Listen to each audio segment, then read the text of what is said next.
It's been a while since I've done one of these long form post commentaries on a show. I think the last one I did was Kamisama ni Nata ni or something like that, the angel thing. I forget. But this time around, looking at Made in Abyss season 2. And boys, this is a stinker. This is a fat stinker. Fattest stinker I've seen in a long while. Now, I'm not a person who hates the show from the get-go, right? Even in my seasonal impressions video, I was not very optimistic, but I was like, this surely it can pick up in the next few episodes. I was carefully optimistic, but I wasn't overselling the show to any extent.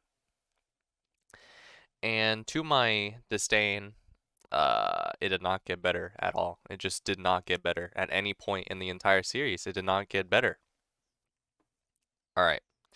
So, while watching the show, I was very disinterested in the mainline plot because there was pretty much no mainline plot.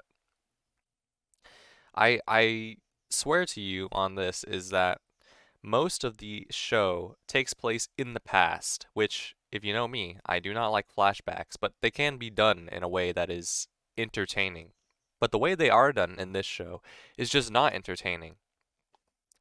The main grab of their flashbacks is on the assumption that you will be heartthrobbed or they'll pull on your heartstrings to some extent, building these characters, building this narrative that it's sort of a Greek tragedy, like everyone loses in the end, sort of like that.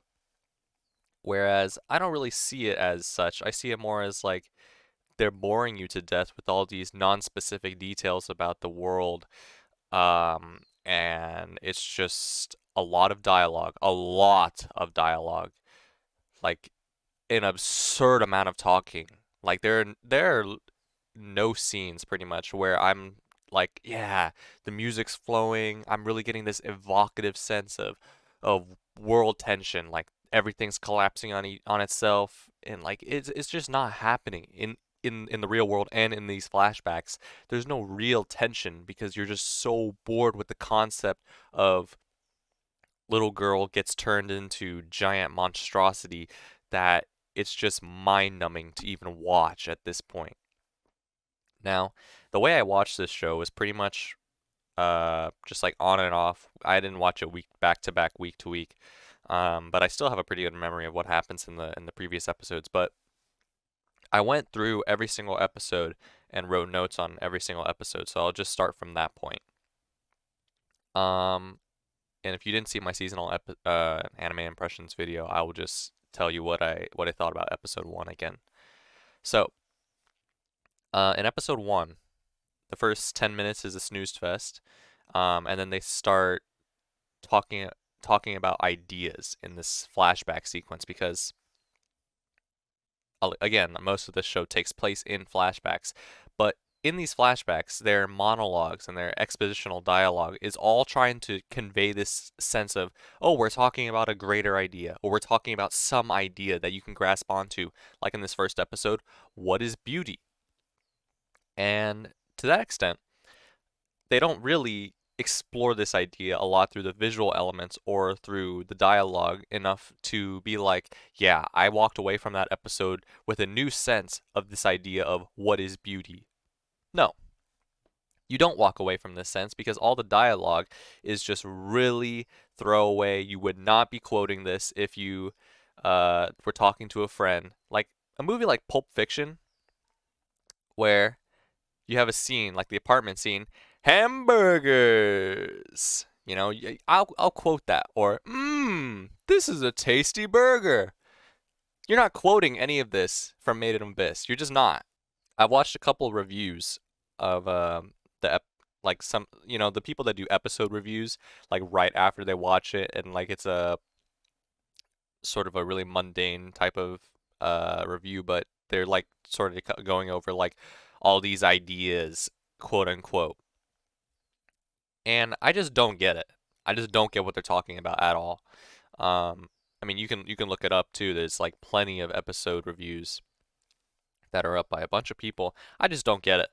I just really don't get it. So, first episode, pretty much a lot of talking, a lot of nonsense for characters that we just haven't met. So, no attachment. We just have to assume attachment for a second because of the world. You see, here's the thing. In flashbacks, they just assume that you are attached to characters that are new just because they are in the world that you know, which I think is the wrong approach. You have to build characters from the start and continue with those characters until they're at a point of narrative completion. You can have side characters, but where does our main cast tie in at this very early point in the series? Maybe if it was episode 3, you would have an excuse, but it's not. It's episode 1. It's been 5 years since we had a second season. 5 years. Maybe it's not the best idea to start off with people we just don't know. Anyway, we don't get any progression in this first episode. Pretty much, they just foreshadow what's to come later in the series, and actually no. At the 16-minute mark, all right, we exit flashback land, and then we get the start of something that I just cannot believe even happened in this series. Or even in general, I have never seen this before. Rico, our main character, is taking a fat dump with poop noises. With poop noises. Like goofy Drake sound effects. Fat dump. Just, we get to see her in all of its glory, taking a fat poop.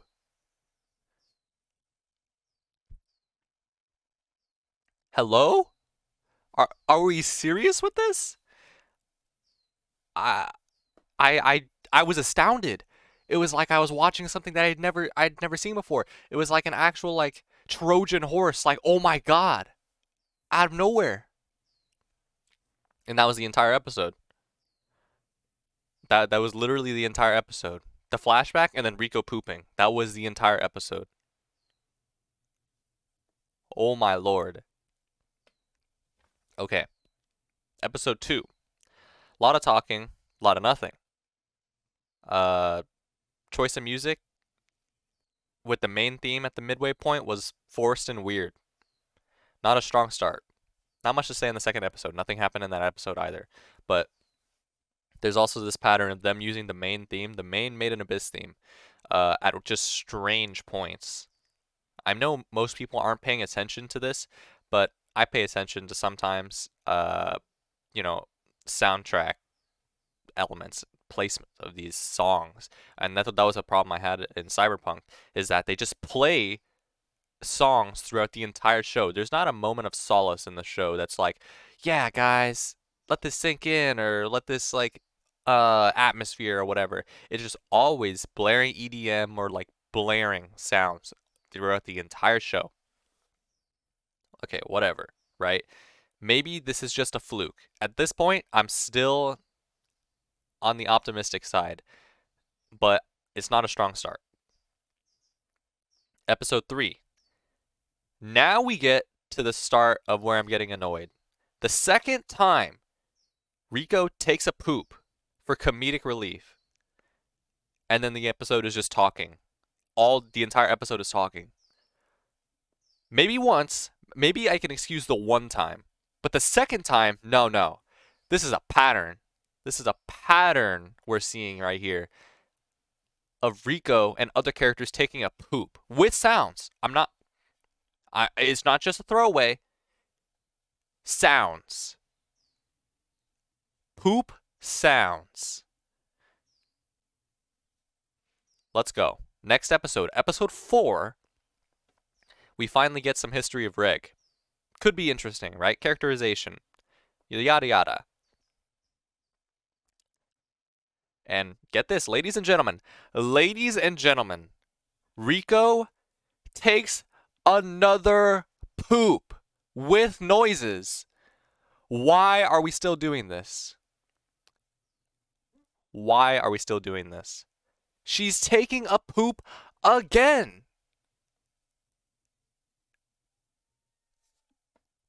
I just wish there was a universe where this is real, and we're in it.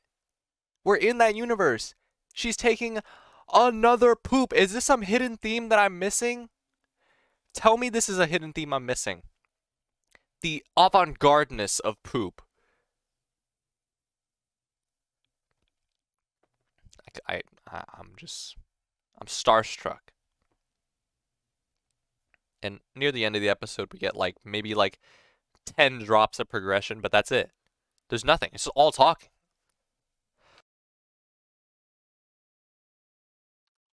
All right. Next episode. 5 and 6 were actually not like terrible considering what we just saw. They're all focused on plot, character development. The new red-haired girl, pretty cool.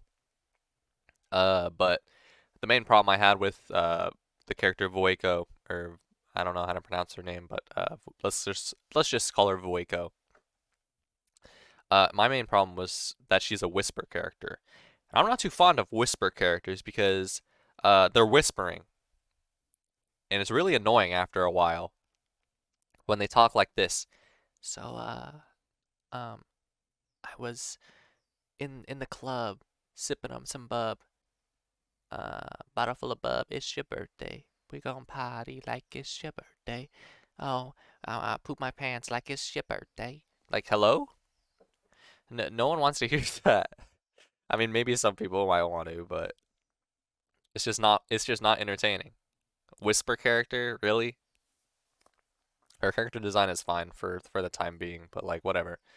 Um, Then we go to episode 7, and here we are again at these just absolutely just mind-numbing flashbacks when real events in present time are still yet to unfold. Why are we doing this?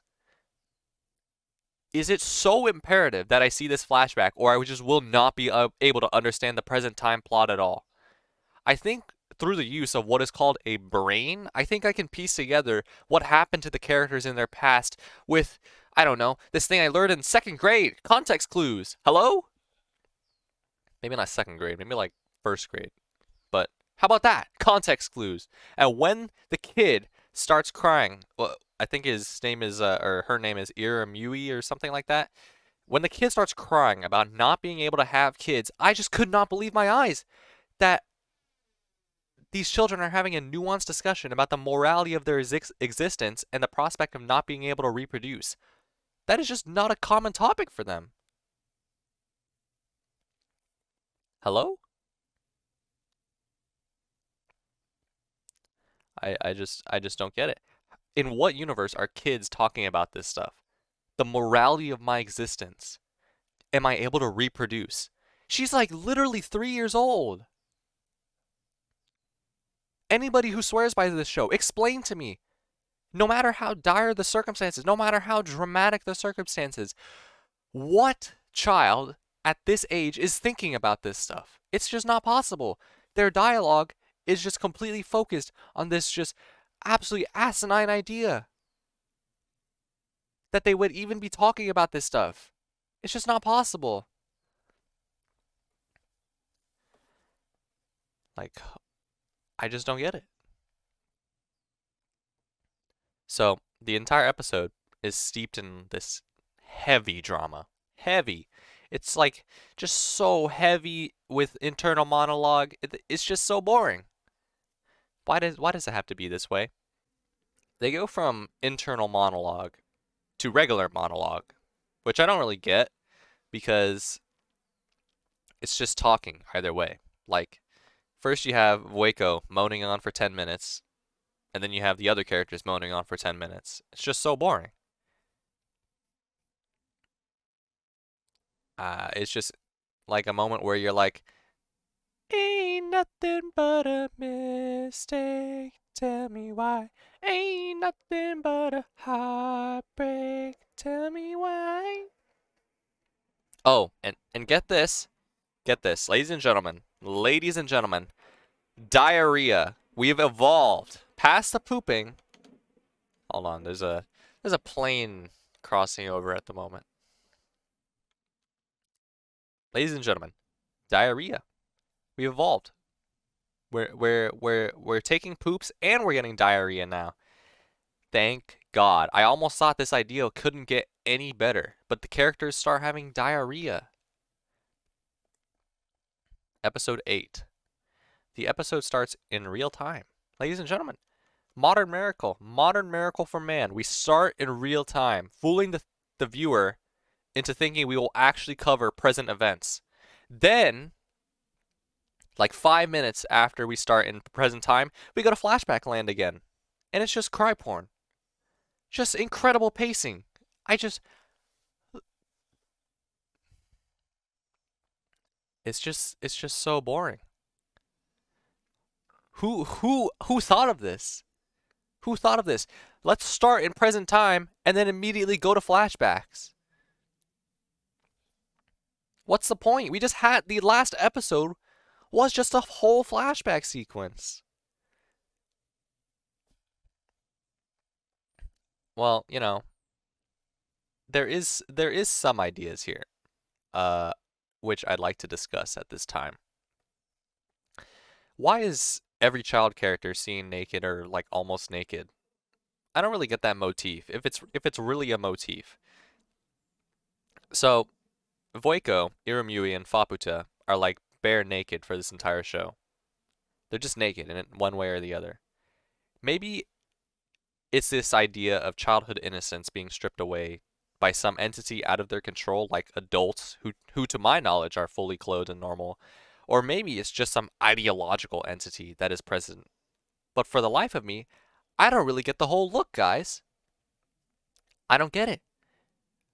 Like, you can almost see their boobs, and they're always cleverly covered by hair or chairs or whatever.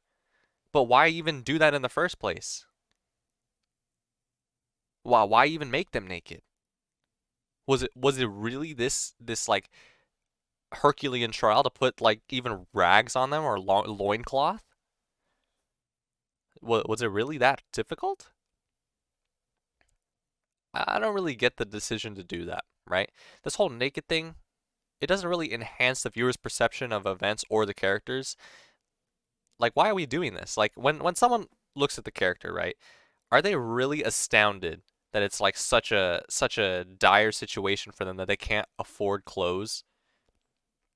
The rest of the villagers in Irumyui's place are wearing clothes to some extent. I don't get it. Voiko just happens to be naked just for some reason. I mean, I really don't get it. And then Faputa, since she is her mother's daughter, she has to be naked as well. I don't I don't get it, man. I just don't get it. Um, Again, in this episode as well, the internal monologue is the only form of substance in this entire episode, and it's just not good. It's just not good. It's a shallow attempt at being deeper than it leads you to believe. And if you disagree, it shows rather nicely when I ask you what they were even saying in these monologues. Let's go through an idea for a second for people that actually think this episode or this show in general is good.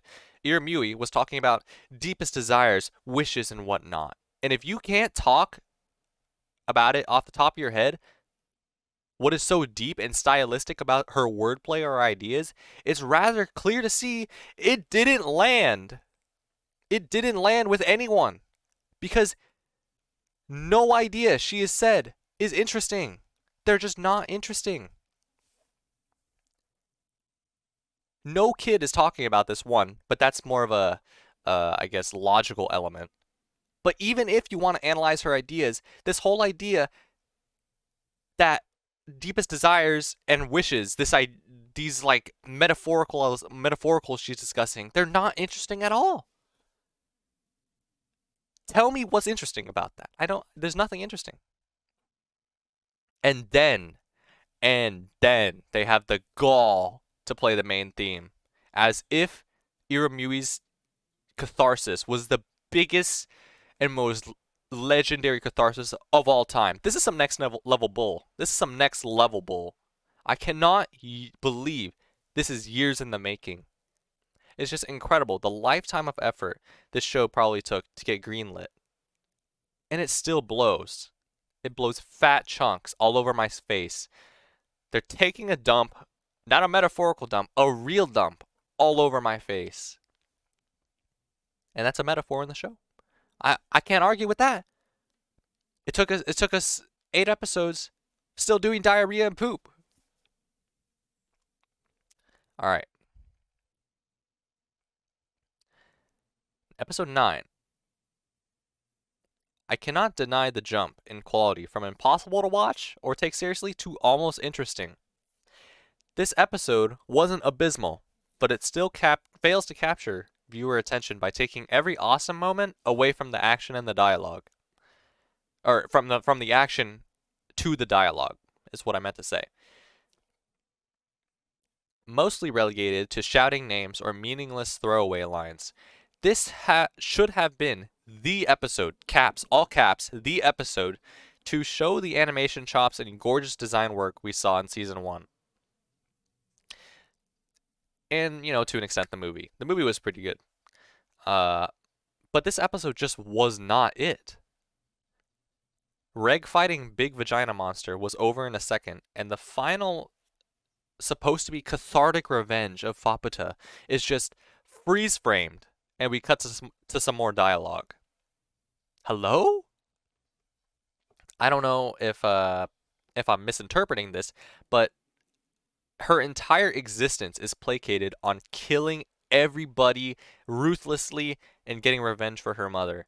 And we just don't get to see this catharsis when she's built up through the entire series. We just freeze frame and cut. I don't know what sick animal decided to pace that, but you need to be just fired. Maybe not fired, but you need to rethink how you pace your shows. The episode takes place on this lingering feeling of wish fulfillment, right? Strange enough, I think I had the most fun in this episode when the characters actually just talked like normal human beings to each other and made efforts to relate experiences. See, that's good. That's good dialogue, when they're talking like not AI. It's like this whole thing of colliding of two worlds.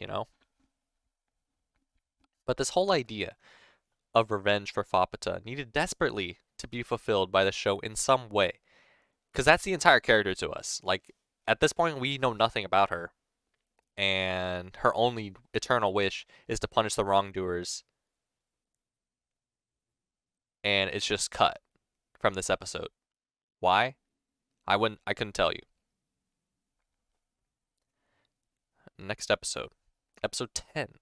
This one starts out intentionally heart-wrenching. Most of the dialogue is throwaway, not interesting. The sappy nature of it all pulled me into the narrative between Midi and Nanashi, but I mean, we already kind of did this thing of Midi dying before, and it just feels like it's whatever, man. And then finally, 1 episode later, we get to see Faputa ripping people's guts apart.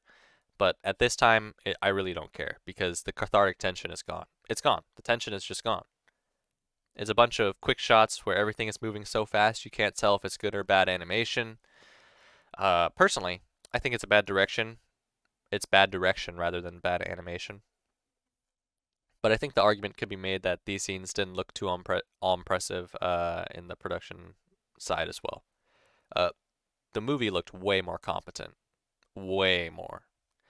Then, of course, we have an extreme showdown between Reg and Faputa, which is, a lot of talking that the most talking pretty much you'll ever see in a showdown against a rabid four-armed beast and a mechanical humanoid that makes giant explosions. A lot of talking between those two people. It's just flashback, talking, then some violence, then flashback, then crying.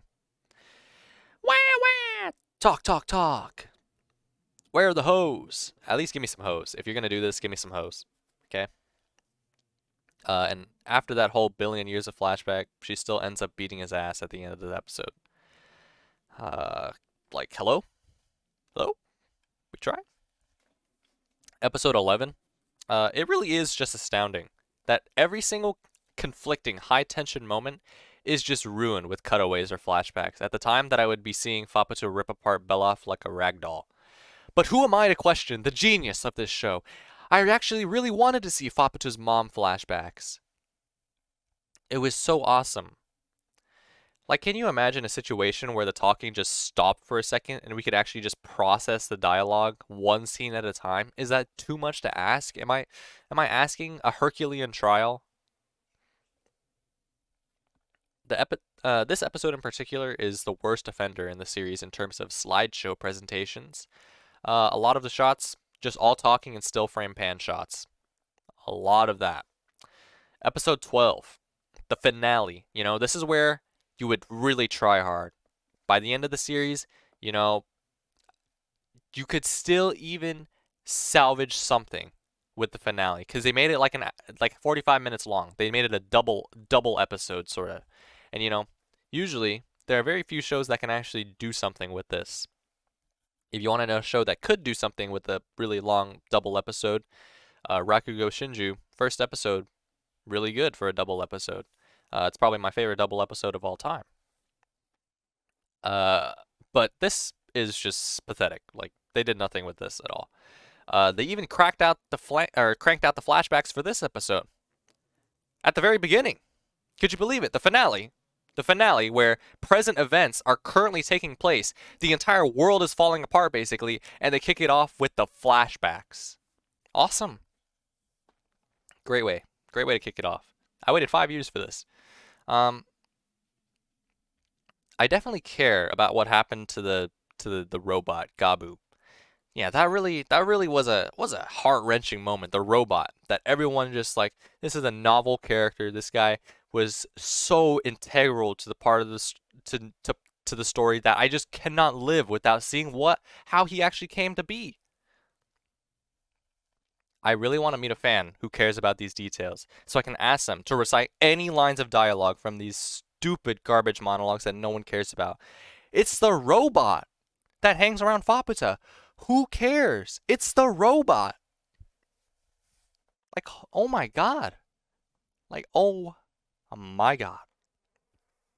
During the talk with Wazukan, they played the Made in Abyss theme again, and it dragged on for so long that they started it up again and played it from the beginning. Imagine a situation this dire where the monologue runs so long that they start a track at the beginning and have to reset it because the dialogue is too long. I cannot be the only one who noticed this. I cannot be the only one because that was just so hilarious to me that even they gave up. They didn't even bother to do a new track. They just started up the main track again because it was so long.